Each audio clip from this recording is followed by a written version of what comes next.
সবাইকে স্বাগত জানাচ্ছি আমাদের ক্লিক ফ্রেঞ্জের নিয়মিত আয়োজনে। বেশ কয়েকদিন ধরেই সবচেয়ে বড় যে আলোচ্য বিষয় সেটা হচ্ছে বিসিবির নির্বাচন। এই নির্বাচনটা নিয়ে কিন্তু দুটো পক্ষের পাল্টা অভিযোগ রয়েছে এবং বেশ কয়েকদিন আগে আমরা দেখেছি তামিম ইকবাল এবং তার সহযোগী যারা ছিলেন, বিশেষ করে কাউন্সিলরশিপ যারা পেয়েছিলেন তার প্যানেল থেকে যারা নির্বাচন করার কথা ছিল তারা কিন্তু মনোনয়ন প্রত্যাহার করেছেন। এবং কয়েকদিন আগে যখন সংবাদ সম্মেলন করেন তামিম ইকবাল, তখন তিনি সরাসরি বলে দিলেন যে ক্রিকেটের যে ফিক্সিংয়ের বন্ধের কথা বলা হয় সেটার আগে এই নির্বাচন যে ফিক্সিং হচ্ছে সেটা বন্ধ করা উচিত। এই যে তিনি একটা অভিযোগ তুললেন যে বিসিবি নির্বাচনটা ফিক্সিং হচ্ছে, ফিক্সিং এটার এই অর্থে হয়তো তিনি বোঝানোর চেষ্টা করেছেন যে অনেক কিছু ফিক্সড করে দেওয়া হচ্ছে, সিলেক্টেড ভাবে করে দেওয়া হচ্ছে। এটা একটা বড় প্রশ্ন তোলার বড় কারণটা হচ্ছে যে ওই যে দুদকের পর্যবেক্ষণে যে 15টা ক্লাব ছিল তৃতীয় বিভাগ থেকে উঠে আসার যে একটা ব্যাপার ছিল, তাদের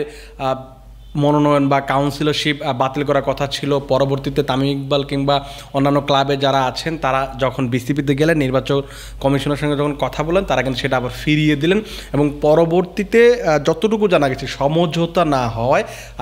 পরবর্তীতে কিন্তু ফারুক আহমেদ আবার রিট করলেন আদালতে এবং সেই 15 ক্লাবের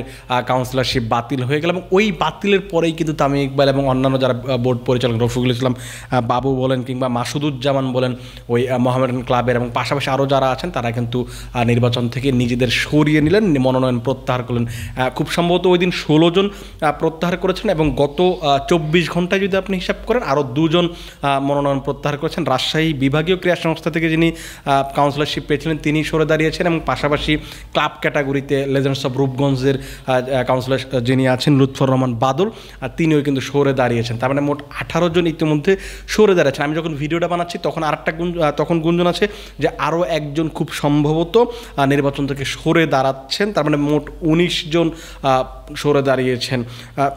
এই পরিস্থিতিটা কেন তৈরি হয়েছে? ওই যেটা বললাম যে ওই ক্লাব 15টা ক্লাবের যেহেতু কাউন্সিলরশিপ বাতিল করে দেওয়া হয়েছে, যেখানে তামিমের একটা ক্লাব ছিল এবং অন্যান্য ওইখানে ইফতেখার রহমান মিঠু সবচেয়ে বড় যে নামটা ছিল, তিনি কাউন্সিলরশিপ পেয়েছিলেন ভাইকিংস ক্রিকেট একাডেমি থেকে, সেখান থেকে তার দাঁড়ানোর কথা ছিল, কিন্তু তিনি কিন্তু এই মুহূর্তে নির্বাচন করতে পারছেন না কারণ তার ক্লাবের বৈধতা কিংবা হচ্ছে ওই মনোনয়ন কাউন্সিলরশিপ আসলে বাতিল করা হয়েছে। যে জিনিসটা হচ্ছে যে এই ব্যাপারটা নিয়ে যখন আপনি যদি চিন্তা করেন যে ফারুক আহমেদের প্যানেল যদি বলি বা আমিনুল ইসলাম বুলবুলের প্যানেলের কথা যদি বলি, ওই পক্ষটা একটা অভিযোগ করছে, তামিম ইকবালের প্যানেল যারা প্রত্যাহার করেছেন তারা একটা প্যানেল অভিযোগ করছে। গতকাল আমরা দেখেছি যে ফারুক আহমেদের প্যানেলের যারা আছেন মোটামুটি তারা একটা সংবাদ সম্মেলন করেছেন, তার আগের দিন আবার মনোনয়ন প্রত্যাহারকারীরা সংবাদ সম্মেলন করেছেন। সেখানে রফিকুল ইসলাম বাবু যিনি ইন্দিরা ক্রিকেট একাডেমির কাউন্সিলরশিপ পেয়েছেন এবং বিসিবির সাবেক সাধারণ সম্পাদক, তিনি একটা প্রস্তাব দিয়েছিলেন যে 3টা প্রস্তাব দিয়েছিলেন যে যুব ক্রীড়া উপদেষ্টার কাছে যে নির্বাচনটা যাতে পিছিয়ে দেওয়া হয়, যেহেতু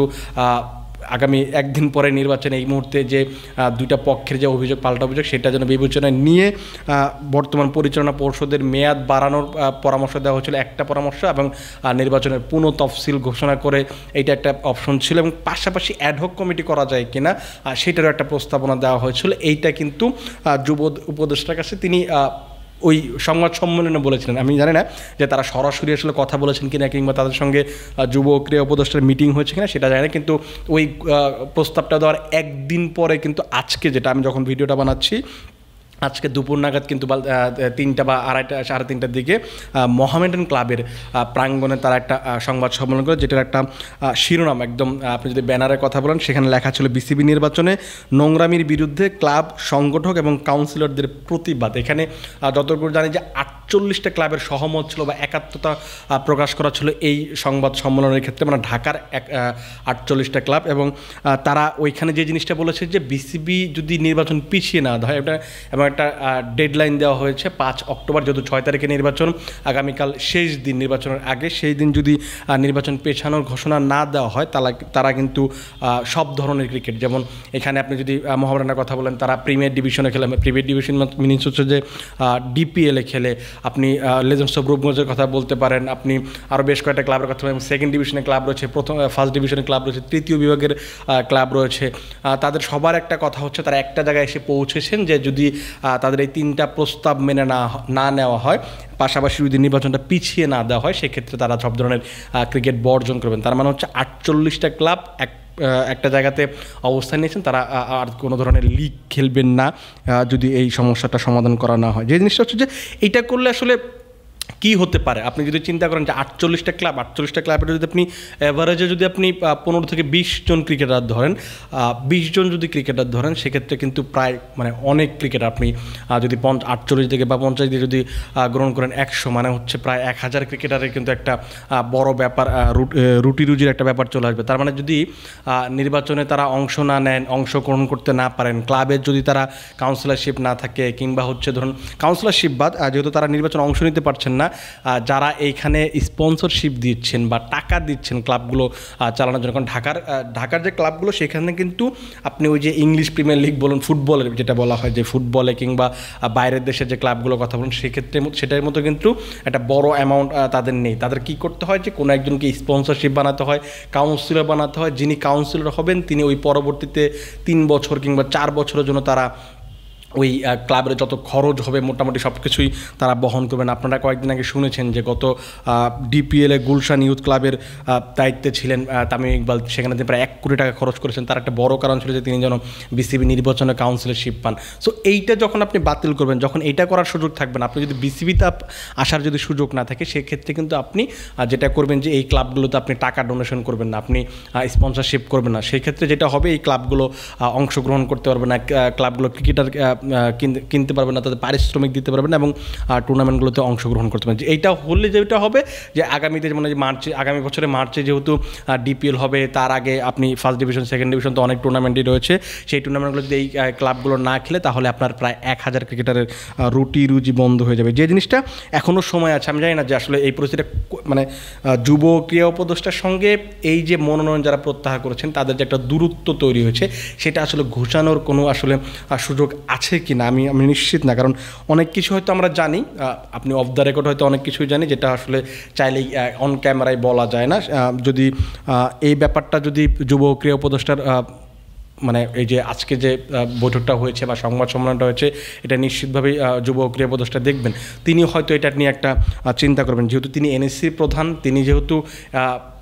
যদিও বিসিবিকে আমরা বলি রাজনীতির বাইরে কিংবা হচ্ছে সরকারি হস্তক্ষেপের বাইরে, কিন্তু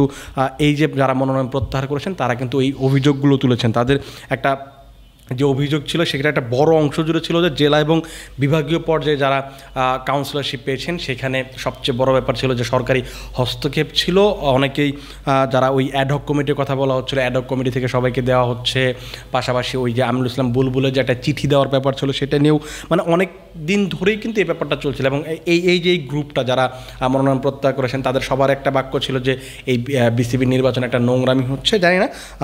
অনেক কিছু হয়তো হচ্ছে, এটা আসলে অফ দ্য রেকর্ডে হচ্ছে, কিন্তু বিসিবি নিশ্চিতভাবেই এই ঝামেলাটা এড়াতে চাইবে। কারণ এটা যদি এখন ঝামেলা এড়ানো না যায়, সেক্ষেত্রে যেটা হতে পারে, আমার কাছে যেটা মনে হয় যে আপনি এখন একটা হয়তো নির্বাচন দিচ্ছেন, এটা গ্রহণযোগ্যতা কতটুকু থাকবে, পাশাপাশি যদি এইটা গ্রহণযোগ্যতা না পায়, সেক্ষেত্রে যেটা হবে, সরকার চেঞ্জ হয়ে গেলে একটা বিরূপ পরিস্থিতি তৈরি হতে পারে, যেটা কারণে আপনি হয়তো আবার একটা পুনর্নির্বাচনের চিন্তা করা যেতে পারে। আমি জানি না আসলে এই দুটো পক্ষ আসলে কী চিন্তা করছে। আমি নিশ্চিত যে দুটো পক্ষেই একটা সমঝোতায় পৌঁছাবে, একটা ভালো একটা নির্বাচন হবে, পাশাপাশি